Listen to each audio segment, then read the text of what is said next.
This video is brought to you by World of Myths, a new strategy card game where you can play as a leader from your favorite mythology, gain reputation and prove yourself worthy, defeat your opponent by destroying gods or their temples. Jump into the gameplay by clicking the link down below. I'm excited to see you on the battlefield.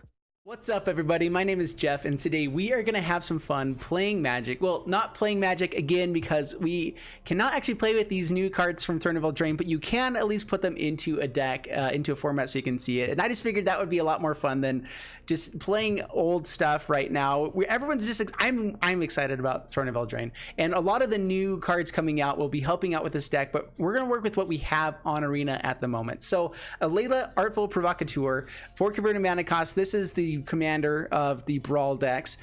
Flying, Death Touch, Lifelink. Whenever other creatures you control with flying get +1/+0. Whenever you cast an artifact or enchantment spell, create a 1/1 blue fairy creature token with flying. So basically, we're trying our very best to find Alela and then play lots of enchantments and artifact spells and just get all that glitters onto Alela. That is kind of the dream of this deck, is all that glitters. Enchant creature gets +1/+1 for each artifact and or enchantment you control. If we can get multiple of these onto Alela, life is good, life is happy, and we are having all of the fun that we can. And that is the goal, is to have all of the funds. So the other things that we can have, just kind of like everything else is kind of a okay, we can also do this. This is synergistic stuff. And so this is what the deck is built around. So Healer's Hawk, very Miscreant. If we get Alela out, these guys become 2/1s.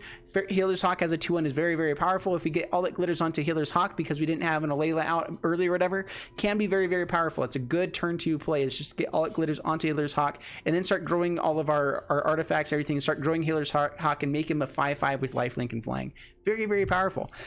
Very Miscreant, helping us draw cards as well as just creating another 1 mana flyer that we can play in this deck. And so if it enters the battlefield and another Fairy Miscreant is on the battlefield, you can draw a card. So an extra little card draw advantage for us, getting more bodies on the battlefield that are flyers. Very, very good. 1 God's Willing, because I couldn't find a way to fit more of them in here, but that's probably the first thing that needs to happen, is more protection for our creatures that have all the glitters and everything. But yeah, that's what we're going for. Anyway, Witching Well, whenever it enters the battlefield, you get a scry 2. Just another way to kind of dig for our Alela, as well as creating an artifact that's there. You can pay for, sacrifice it to draw 2 cards.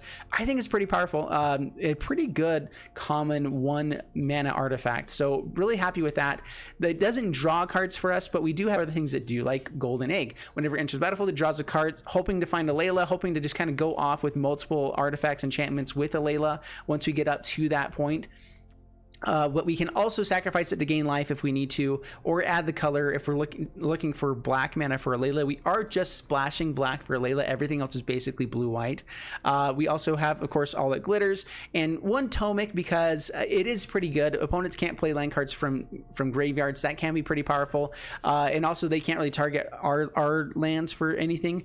But the main thing is just that it's a 2 mana 2/3 flyer. It's a really powerful flyer. Not a lot of flyers have those kinds of stats. So we're gonna squeeze in 1 copy here because it is 2 white and we're in a 3-color deck. I didn't want to bring in too much more. We probably could, but we wanted to play some new fun stuff. In fact, it probably will take the spot of an extra Shrine Chaser, because 2 mana 2/3 is better than a 3 mana maybe 3/3, but we'll see.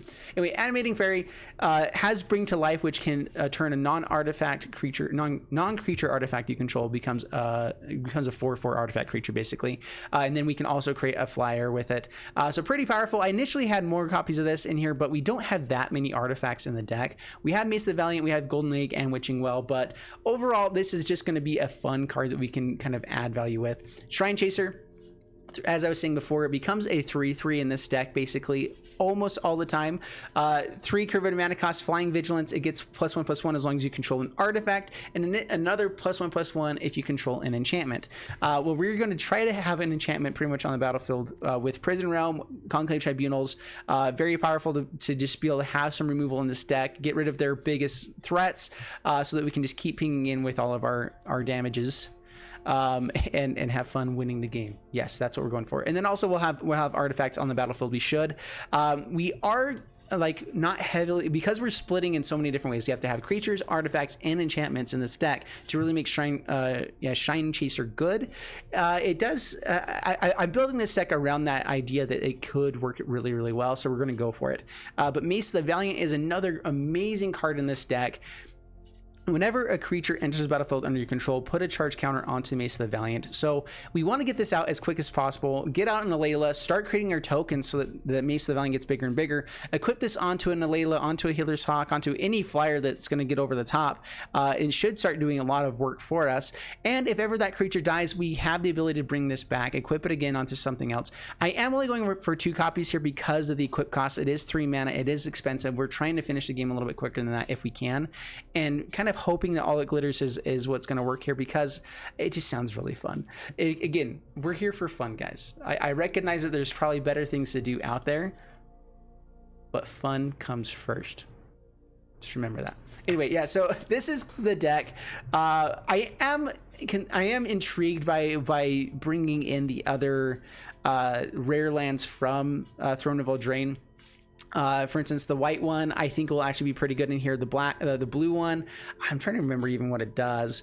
I think it draws a card for 5 mana basically, which is good. So it's definitely worth playing 1 or 2 of each of those, and so that will help out the mana base a little bit.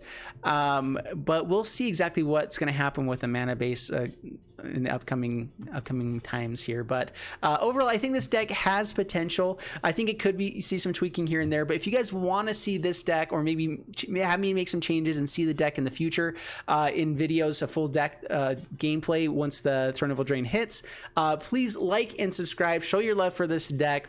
Comment down below if you guys are looking for something like this. If you just hate it, just be like, Jeff, you're an imbecile, and I'll be like, yeah, that's probably true, and then we'll get over it. Anyway, so if you guys want to jump in, please like, subscribe, and we'll see you guys in the next one. Thanks so much, and bye-bye.